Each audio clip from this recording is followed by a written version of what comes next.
కాకినాడ ఆదికవి నన్నయ్య విశ్వవిద్యాలయం ఎంఎస్సిఎన్ క్యాంపస్లో మాతృభాష దినోత్సవం సందర్భంగా గిడుగు వెంకట రామ్మూర్తి పంతులు గారి జయంతి మరియు జాతీయ క్రీడా దినోత్సవం సందర్భంగా హాకీ మాంత్రికుడు మేజర్ ధ్యాన్ చంద్ గారి జయంతి ఘనంగా నిర్వహించారు.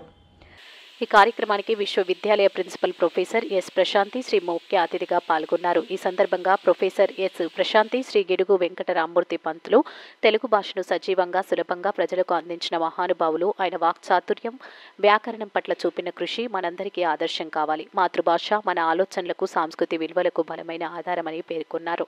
అలాగే మేజర్ ధ్యాన్ చంద్ కృషి గురించి మాట్లాడుతూ హాకీ మైదానంలో ఆయన చూపిన ప్రతిభ ప్రపంచవ్యాప్తంగా భారత క్రీడా కీర్తిని నిలబెట్టింది.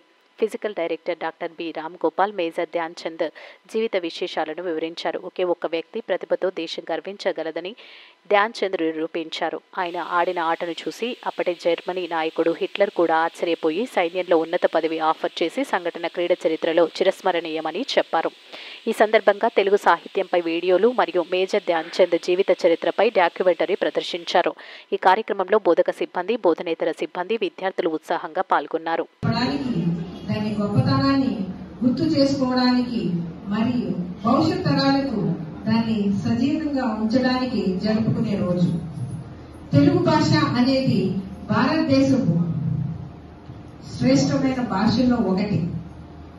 శబ్ద సౌందర్యాలతో, సాహిత్య పరివృత్తితో, సాంప్రదాయ సంస్కృతి విలువలు నిండి ఉంటుంది. మనకెంతో గౌరవకరమైన విషయం ఏమిటంటే తెలుగు భాష గలుగుతున్నాం.